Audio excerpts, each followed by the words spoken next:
आज बक्सर की ऐतिहासिक धरती पर सामाजिक क्रांति की महानायिका, मान सम्मान व स्वाभिमान की प्रतीक बहुजन समाज पार्टी की राष्ट्रीय अध्यक्ष, देश के सबसे बड़े सूबे उत्तर प्रदेश की चार बार मुख्यमंत्री रहीं, पूर्व सांसद परम आदरणीय बहन जी, हम सब के बीच में बक्सर लोकसभा के प्रत्याशी श्री अनिल कुमार चौधरी जी, सासाराम लोकसभा प्रत्याशी श्री संतोष कुमार जी, काराकाट लोकसभा प्रत्याशी श्री धीरज कुमार सिंह जी एवं समस्त बिहार प्रत्याशियों के समर्थन में विशाल चुनावी जनसभा को संबोधित करेंगी। आप सभी लोग परम आदरणीय बहन जी का तालियों की जोरदार गड़गड़ाहट के साथ में स्वागत अभिनंदन करेंगे। अब मैं बक्सर के लोकसभा प्रत्याशी श्री अनिल कुमार चौधरी जी व पार्टी के वरिष्ठगण आदरणीय बहन जी को मुकुट व तथागत गौतम बुद्ध जी की प्रतिमा भेंट कर स्वागत व अभिनंदन करेंगे।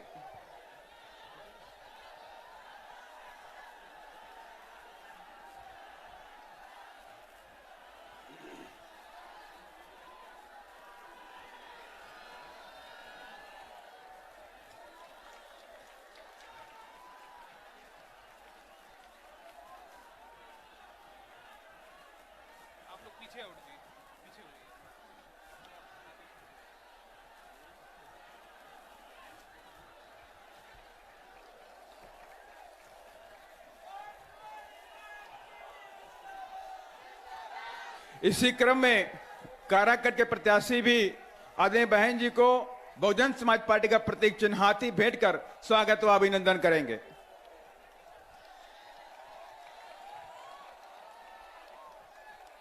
और अब सासाराम के प्रत्याशी श्री संतोष कुमार जी भी आदरणीय बहन जी को मुकुट भेंट कर भी स्वागत और अभिनंदन करेंगे। और अब मैं आदरणीय बहन जी से विनम्र आग्रह करता हूं कि आप अपने ख्यालात रखें। आदरणीय बहन जी।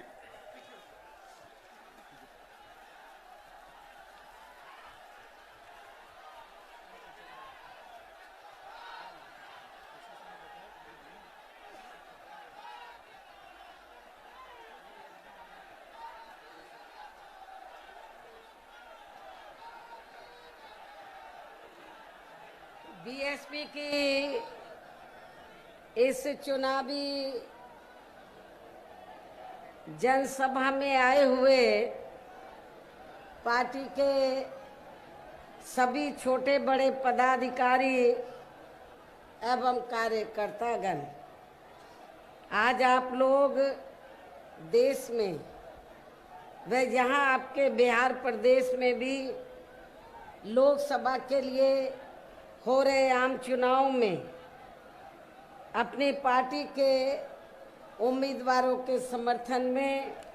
मुझे सुनने के लिए यहाँ भारी संख्या में आप लोग इकट्ठा हुए हैं, तो उसके लिए मैं आप सभी लोगों का हार्दिक दिल से आभार प्रकट करती हूँ। वैसे आप लोगों को ये मालूम है कि हमारी पार्टी कांग्रेस, बीजेपी व अन्य किसी भी विरोधी पार्टी तथा गठबंधन आदि के साथ मिलकर नहीं, बल्कि अकेले ही अपनी पार्टी के बलबूते पर पूरी तैयारी व दमदारी के साथ ये चुनाव लड़ रही है। इसके साथ ही हमने टिकट बंटवारे के मामले में भी सर्व समाज के लोगों को बीएसपी में जुड़ने की तादाद को ध्यान में रखकर फिर उसी अनुपात में ही उन्हें उचित भागीदारी भी दी है, जिनको कामयाब बनाने के लिए पार्टी के लोग पूरे जी जान से लगे हैं। हालांकि आज आपकी यहाँ इकट्ठा हुई अपार भीड़ व भीड़ के जबरदस्त जोश को भी देखकर अब मुझे भी ये काफी हद तक भरोसा हो गया है कि आप लोग इस चुनाव में यहाँ अपने प्रदेश से अपनी पार्टी का बेहतर रिजल्ट जरूर लाएंगे। इसके लिए अब मैं आप लोगों का ध्यान कुछ जरूरी बातों की तरफ दिलाना चाहती हूँ। और इस संबंध में विशेषकर मैं कांग्रेस, बीजेपी व इनके अन्य सभी सहयोगी दलों के बारे में ये कहना चाहूँगी कि आज़ादी के बाद शुरू में केंद्र व देश के अधिकांश राज्यों में भी ज़्यादातर सत्ता जहाँ कांग्रेस पार्टी के ही हाथों में केंद्रित रही है, किंतु इनकी खासकर दलित, आदिवासी व पिछड़ा वर्ग विरोधी तथा अन्य और मामलों में भी रही गलत नीतियों व गलत कार्य प्रणाली आदि की वजह से ही फिर इस पार्टी को केंद्र व काफी राज्यों की भी सत्ता से बाहर होना पड़ा है तथा यही स्थिति इनकी सहयोगी पार्टियों की भी बनी रही है। इससे जिस कारण ही फिर हमें बीएसपी को बनाने की जरूरत पड़ी है। इस संबंध में मैं आप लोगों को ये कहना चाहूँगी कि अंग्रेजों के जाने के बाद आज़ाद भारत में जब केंद्र में कांग्रेस पार्टी के नेतृत्व में सरकार बनी तो उस समय परम पूज्य बाबा साहब डॉक्टर भीमराव अंबेडकर आज़ाद भारत की पहली केंद्र की सरकार में वो लॉ मिनिस्टर बने थे, कानूनी मंत्री बने थे। तो बाबा साहब डॉक्टर अंबेडकर ने तो उस समय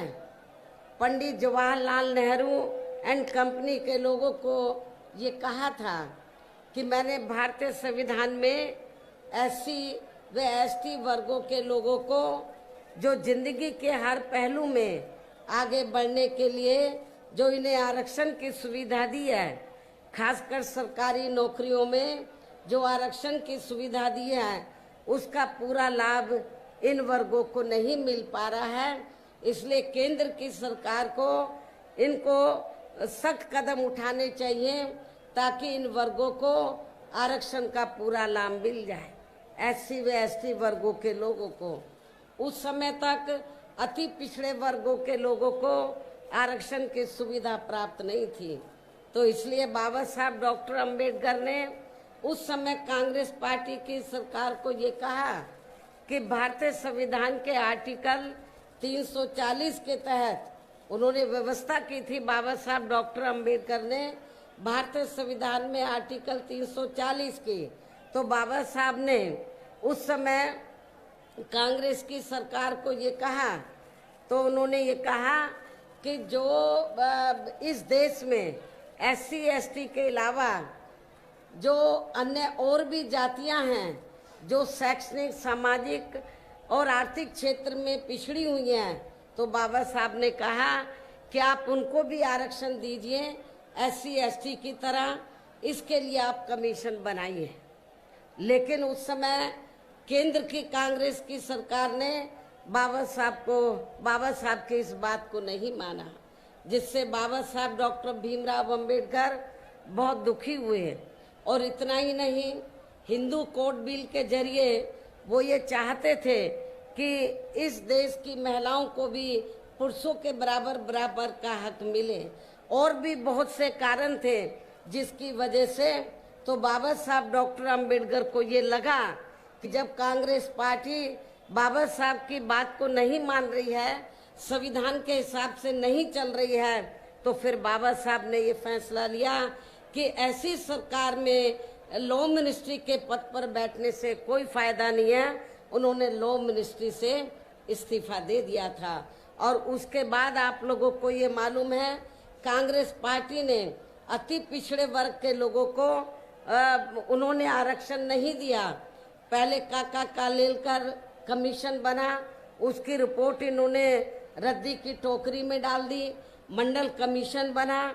तो उसकी जब रिपोर्ट आई तो कांग्रेस ने उसको लागू नहीं किया। लेकिन जब केंद्र में सत्ता परिवर्तन हुआ, श्री बीपी सिंह की सरकार बनी, तो उस समय वो देश के प्रधानमंत्री बने, तो वो चाहते थे कि बीएसपी का भी समर्थन उनको मिलना चाहिए। हमारे कई मेंबर पार्लियामेंट थे लोकसभा में। उस समय मैं भी 1989 में लोकसभा में चुनाव जीत कर आई थी, तो हमने श्री बीपी सिंह को ये कहा था, हमें आपसे कुछ नहीं चाहिए, ना मिनिस्ट्री चाहिए, ना कुछ चाहिए। हम आपको 2 शर्तों पर आपको बाहर से समर्थन देने के लिए तैयार हैं। एक तो परम पूज्य बाबा साहब डॉक्टर भीमराव अंबेडकर, जिनको कांग्रेस ने भारत रत्न की उपाधि से सम्मानित नहीं किया था, उनको सम्मानित किया जाए। दूसरा, मंडल कमीशन की रिपोर्ट को लागू किया जाए। हमारी इन दोनों शर्तों को श्री बीपी सिंह की सरकार ने मान लिया और उस समय फिर बाबा साहब को भारत रत्न की उपाधि से सम्मानित किया गया और मंडल कमीशन की रिपोर्ट को लागू किया गया। तो इस प्रकार से कहने का तात्पर्य ये है, आज चाहे कांग्रेस है, बीजेपी है, सभी पार्टियां जो दलितों आदिवासियों के आरक्षण की बात कर रही हैं, पिछड़े वर्ग के आरक्षण की बात कर रही हैं, सही बात तो ये है कि ये सारी की सारी पार्टियां, कांग्रेस, बीजेपी एंड कंपनी के लोग नहीं चाहते हैं कि इन वर्गों के लोगों को भारतीय संविधान के मुताबिक आगे बढ़ने का मौका मिले। ये तो जो थोड़ा घना लाभ मिल रहा है बीएसपी की वजह से मिल रहा है, और यदि बीएसपी नहीं बनती तो अब तक ये रिजर्वेशन भी खत्म कर दिया जाता। बीएसपी के बनने के कारण ये दबाव में आकर थोड़ा घना ये आरक्षण दे रहे हैं। और अब पिछले काफी वर्षों से आपको मालूम है, जब कांग्रेस ने भारतीय संविधान के हिसाब से अपनी जिम्मेवारी को नहीं निभाया, बाबा साहब को लॉ मिनिस्ट्री से इस्तीफा देना पड़ा और फिर हमें बीएसपी बनाने की जरूरत पड़ी। आगे चलकर फिर हमें बीएसपी बनाने की जरूरत पड़ी। और इतना ही नहीं, कांग्रेस की दोगली नीति की वजह से, कथनी और करने में अंतर होने की वजह से कांग्रेस केंद्र और ज्यादातर राज्यों की सत्ता से बाहर हो गई और अब पिछले काफी वर्षों से बीजेपी एवं इनके सहयोगी दल केंद्र व अधिकांश राज्यों की भी सत्ता में काबिज हो गए हैं। साथ ही इनकी भी, यानी कि बीजेपी की भी ज्यादातर जातिवादी, पूंजीवादी, संकीर्ण, सांप्रदायिक व द्वेषपूर्ण नीतियों एवं कार्य प्रणाली आदि से तथा इनकी कथनी व करनी में भी काफी अंतर होने की वजह से ऐसा लगता है कि इस बार ये पार्टी भी, यानी कि भारतीय जनता पार्टी भी केंद्र की सत्ता में आसानी से वापस आने वाली नहीं है। बशर्ते यदि ये चुनाव इस बार फ्री एंड फेयर होता है तथा आम चर्चा के मुताबिक वोटिंग मशीनों में भी कोई गड़बड़ी आदि नहीं की जाती है। और वैसे भी इस बार चुनाव में इनकी कोई भी पुरानी एवं नई चल रही नाटकबाजी, जुमलेबाजी व गारंटी आदि काम में आने वाली नहीं है,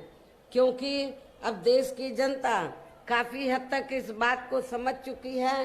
कि इनकी पार्टी ने अब तक देश के विशेषकर गरीबों, कमजोर तबकों, मध्यम वर्गीय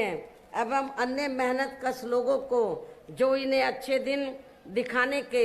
असंख्य प्रलोभन भरे वायदे किए हैं तथा अनेकों हवाई व कागजी गारंटी आदि भी दी है, तो उनका जमीनी हकीकत में अभी तक भी इन्होंने लगभग 1/4 हिस्सा भी कार्य पूरा नहीं किया है, बल्कि इसके स्थान पर इनका ज्यादातर समय व ताकत भी जहां इनके अपने चहेते रहे बड़े बड़े पूंजीपतियों एवं धन्ना सेठों को ही ज्यादा से ज्यादा मालामाल व धनवान आदि बनाने में तथा इन्हें हर स्तर पर छूट देने व बचाने में ही लगी रही है, जिनके अधिकांश आर्थिक सहयोग से ही ये पार्टी व अन्य पार्टियां भी अपना संगठन चलाती हैं तथा चुनाव आदि भी लड़ाती हैं, जिसका काफी कुछ खुलासा बॉन्ड की आई रिपोर्ट से भी हो जाता है। इस संबंध में वैसे आप लोगों को ये मालूम है कि अभी कुछ दिन पहले माननीय सुप्रीम कोर्ट ने बॉन्ड के बारे में ये खुलासा किया और अखबारों में भी ये खबर छपी कि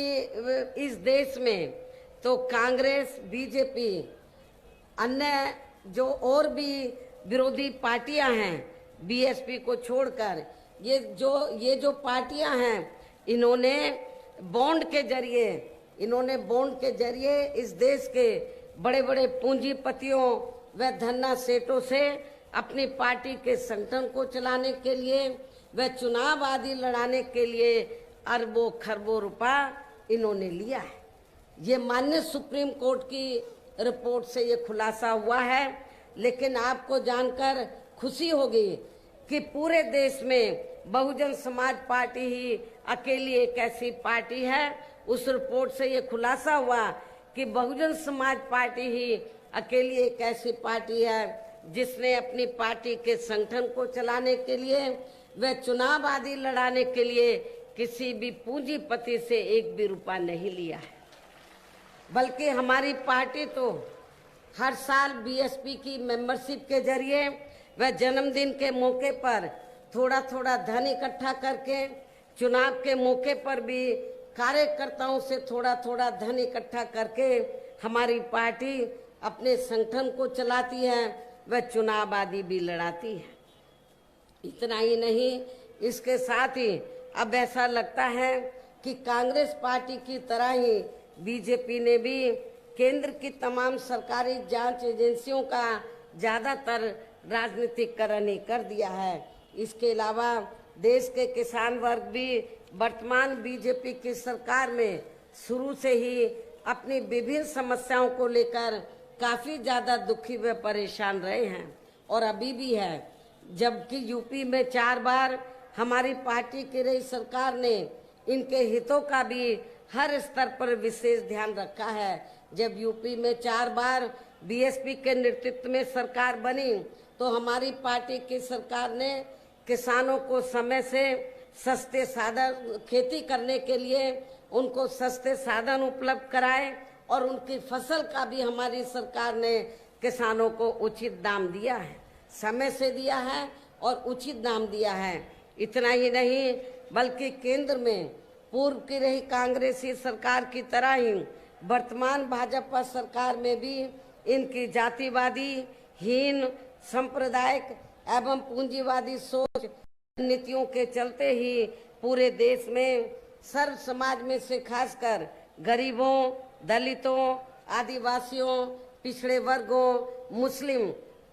एवं अन्य धार्मिक अल्पसंख्यक समाज के लोगों का भी पूर्ण रूप से विकास व उत्थान आदि नहीं हो सका है। और इस संदर्भ में वैसे आप लोगों को ये मालूम है कि पूरे देश में यहाँ दलितों, आदिवासियों एवं अन्य पिछड़े वर्गों का सरकारी नौकरियों में वर्षों से अधूरा पड़ा आरक्षण का कोटा भी अभी तक पूरा नहीं भरा गया है। विशेषकर एससी व एसटी वर्गों के सरकारी कर्मचारियों का पदोन्नति में आरक्षण तो अब काफी हद तक प्रभावहीन ही बना दिया गया है। साथ ही केंद्र व राज्यों में भी विरोधी पार्टियों की रही सरकारों ने इन सभी वर्गों को प्राइवेट सेक्टर में आरक्षण दिए जाने की व्यवस्था किए बिना ही इनकी सरकारों के ज्यादातर सरकारी कार्य अब प्राइवेट सेक्टर के जरिए ही इनके बड़े बड़े पूंजीपतियों व धन्ना सेठों आदि को ही दिए जाने के कारण अब इनको पूरे देश में आरक्षण का बहुत कम ही लाभ मिल पा रहा है। इसी प्रकार इनका अन्य और मामलों में भी शोषण में उत्पीड़न आदि होना अभी तक भी बंद नहीं हुआ है। इनके साथ साथ मुस्लिम व अन्य धार्मिक अल्पसंख्यक समाज के लोगों की भी हालत हर स्तर पर यह काफी ज्यादा खराब व दयनीय बनी हुई है, जिसका काफी कुछ खुलासा सच्चर कमेटी की रिपोर्ट में भी किया गया है। इतना ही नहीं बल्कि पिछले कुछ वर्षों से केंद्र व अधिकांश राज्यों में भी बीजेपी व आरएसएस की सरकारों के चलते हुए अब इनका विकास एवं उत्थान आदि होना भी काफी हद तक बंद हो गया है। आए दिन इन पर खासकर धर्म की आड़ में हो रही जुर्म जाति भी यहाँ काफी ज्यादा चरम सीमा पर पहुंच चुकी है। इसके साथ साथ अपर कास्ट समाज में से विशेषकर गरीब लोगों की भी हालत हमें कोई खास अच्छी नजर नहीं आती है। इनकी गलत कृषि नीतियों के कारण किसान वर्ग भी आए दिन आंदोलित ही रहता है। साथ ही इनकी गलत आर्थिक नीतियों की वजह से देश की अर्थव्यवस्था पर भी इसका काफी बुरा प्रभाव पड़ा है, जिससे यह विशेषकर छोटे एवं मध्यम वर्गीय व्यापारी वर्ग भी काफी ज्यादा दुखी व परेशान है। और अब केंद्र में पूर्व की रही सरकारों की तरह ही वर्तमान भाजपा सरकार में भी यहाँ पूरे देश में गरीबी, बेरोजगारी एवं महंगाई आदि भी लगातार काफी ज्यादा बढ़ रही है। देश में हर स्तर पर फैला भ्रष्टाचार भी कम नहीं हुआ है। ऐसे में अब आप लोगों को देश में हो रहे लोकसभा चुनाव में कांग्रेस, बीजेपी व इनकी सहयोगी पार्टियों को भी केंद्र की सत्ता में आने से जरूर रोकना है, जिनकी गलत नीतियों व गलत कार्य प्रणाली आदि को आप लोग काफी हद तक आजमा भी चुके हैं। और अब ये विरोधी पार्टियां ऐसे में अब ये विरोधी पार्टियां किस्म किस्म के साम दाम दंड भेद आदि अनेकों हथकंडे इस्तेमाल करके केंद्र की सत्ता में आने की पूरी कोशिश में लगी हैं, जिनसे अपनी पार्टी के लोगों को हर स्तर पर काफी ज्यादा सावधान रहना है। और इस मामले में विरोधी पार्टियां अपने अपने पक्ष में हवा बनाने के लिए खासकर मीडिया, ओपिनियन पोल व सर्वे आदि का जो बड़े पैमाने पर इस्तेमाल कर रही हैं, तो उनसे अपनी पार्टी के लोगों को बिल्कुल भी गुमराह नहीं होना है। इसके साथ ही विरोधी पार्टियों के विभिन्न रूपों में जारी किए गए इनके हवाई व प्रलोभन भरे चुनावी घोषणा पत्रों एवं वायदों आदि के बहकावे में भी अपनी पार्टी के लोगों को कतई नहीं आना है, जिन्हें ये पार्टियां चुनाव खत्म होने के बाद ज्यादातर अमल में नहीं लाती हैं। और अब जिन पर से देश की जनता का अधिकांश विश्वास ही उठ गया है और यही खास वजह है कि हमारी पार्टी किसी भी चुनाव में अपनी पार्टी का कोई भी चुनावी घोषणा पत्र आदि जारी नहीं करती है। वैसे भी हमारी पार्टी किसी भी मामले में कहने में बहुत कम बल्कि कार्य करके दिखाने में ही ज्यादा विश्वास रखती है। और इस बात का सबसे बड़ा सबूत ये है कि उत्तर प्रदेश में 4 बार हमारी पार्टी के नेतृत्व में रही सरकार ने चुनाव में पार्टी के बिना जारी किए गए घोषणा पत्र के ही प्रदेश में आम जनहित में काफी कुछ ऐतिहासिक कार्य करके दिखाए हैं, जिनकी अब देश में अधिकांश पार्टियों की सरकारें काफी नकल भी कर रही हैं। जबकि इस मामले में हमारी पार्टी का ये कहना है कि यदि इन पार्टियों के स्थान पर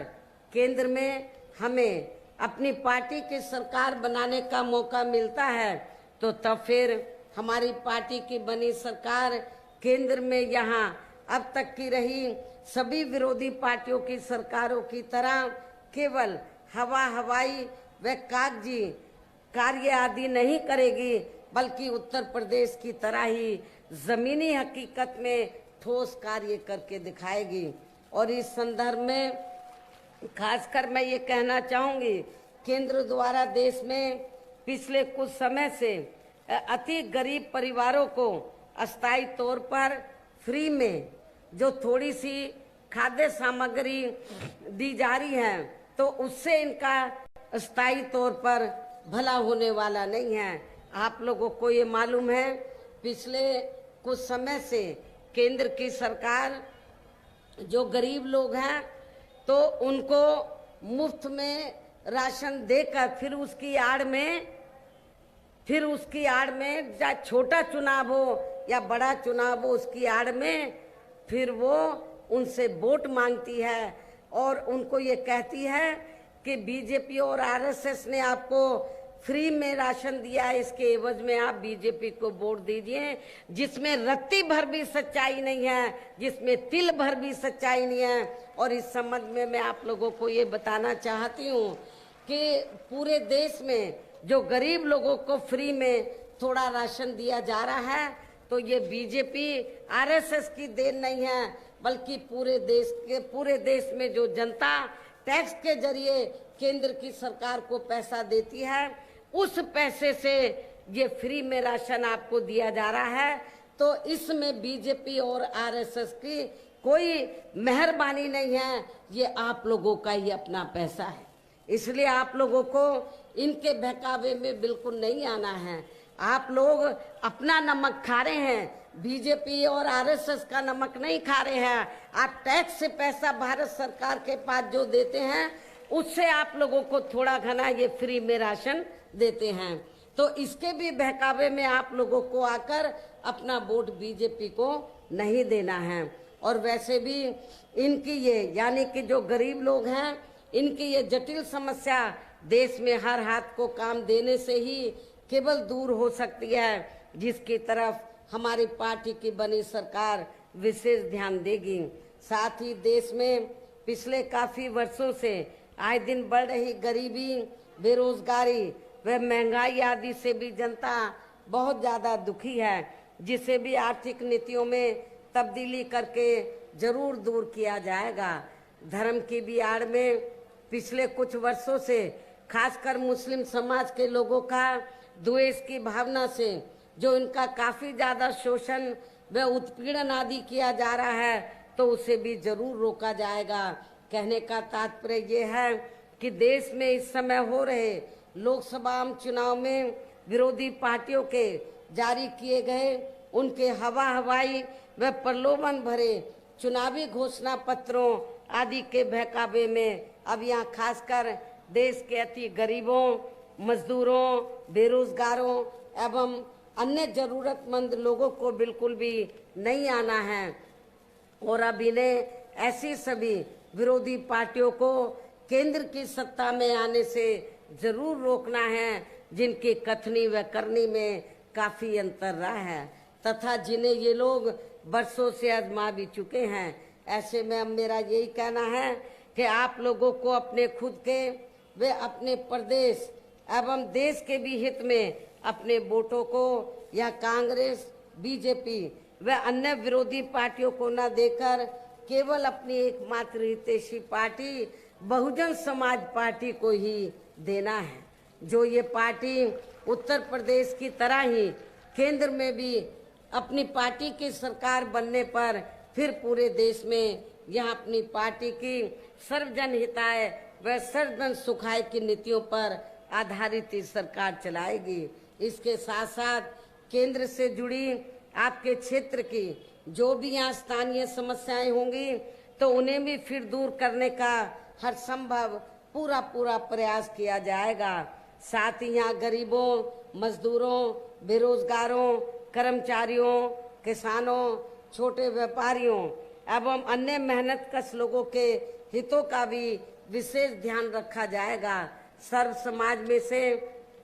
खासकर दलितों, आदिवासियों, पिछड़े वर्गों, मुस्लिम व अन्य धार्मिक अल्पसंख्यक समाज के लोगों के विकास व उत्थान के साथ साथ हर स्तर पर इनकी सुरक्षा आदि के लिए भी प्रभावी व ठोस कदम उठाए जाएंगे। और तभी फिर यहाँ वास्तव में अपने देश के महान संतों, गुरुओं व महापुरुषों में भी विशेषकर महात्मा ज्योतिबा फूले, श्री छत्रपति शाहू जी महाराज, श्री नारायण गुरु, बाबा साहब डॉक्टर भीमराव अंबेडकर एवं मान्यवर श्री कांशीराम जी आदि का अधूरा रहा सपना जरूर साकार हो सकता है, जिनको यूपी में हमारी पार्टी की रही सरकार द्वारा हर स्तर पर पूरा आदर सम्मान दिया गया है। इन्हीं खास बातों के साथ ही अब मेरा पार्टी व मूवमेंट के हित में यही कहना है कि हमारी पार्टी ने आपके बिहार प्रदेश में जिनको भी लोकसभा के लिए चुनाव के मैदान में उतारा है, जो और उनमें से कुछ प्रत्याशी यहाँ आपके सामने मंच पर भी मौजूद हैं, तो उन्हें आपको जरूर कामयाब बनाना है, जिसके लिए यहाँ पार्टी के केंद्रीय व स्टेट के कोऑर्डिनेटर तथा स्टेट की पूरी कमेटी व यहाँ के अन्य सभी स्तर के छोटे बड़े पदाधिकारी एवं कार्यकर्तागण आदि पूरे जी जान से लगे हैं। और अब अंत में मेरा यही कहना है कि आप लोगों को वोट पड़ने वाले दिन यहाँ अपनी पार्टी के सभी लोकसभा उम्मीदवारों को आपके इस क्षेत्र के, क्योंकि बक्सर में ये प्रोग्राम हो रहा है, तो आपके इस क्षेत्र के खास तौर से बक्सर लोकसभा की सीट से हमने श्री अनिल कुमार चौधरी को चुनाव के मैदान में उतारा है, जो अति पिछड़े वर्ग से ताल्लुक रखते हैं और पूरे बहुत ही सामाजिक हैं। और आपके क्षेत्र को मैं विश्वास दिलाना चाहती हूँ, आप लोगों ने यदि इनको जिताकर भेज दिया तो आपके क्षेत्र को जरूर ये विकसित करने के लिए पार्लियामेंट में आवाज उठाएंगे। आपके अपने ऐसे मिशनरी साथी श्री अनिल कुमार चौधरी को हमने यहाँ बक्सर लोकसभा की सीट से हमने चुनाव के मैदान में उतारा है। इसके साथ ही सासाराम सुरक्षित लोकसभा की सीट है, यहाँ से हमने श्री संतोष कुमार को चुनाव के मैदान में उतारा है। काराकाट लोकसभा की सीट से हमने श्री धीरज कुमार सिंह को हमने अपना प्रत्याशी बनाया है। इस प्रकार से तो आपके ये बक्सर में जो पार्टी की विशाल चुनावी जनसभा हो रही है, रैली हो रही है, ये इसमें खास तौर से हमारे 3 लोकसभा के जनता इधर आई है, बक्सर की ज्यादा जनता इधर है। तो मेरी आप लोगों से पुरजोर अपील है कि आप लोग बहुजन समाज पार्टी के इन सभी प्रत्याशियों को बीएसपी का जो चुनाव चिन्ह हाथी है, हाथी चुनाव चिन्ह के सामने वाले बटन को दबाकर इनको भारी वोटों के अंतर से जरूर कामयाब बनाना है, इनको पार्लियामेंट में जिताकर जरूर भेजना है। इस खास अपील के साथ ही अब मैं अपनी बात यही समाप्त करती हूँ। जय भीम, जय भारत।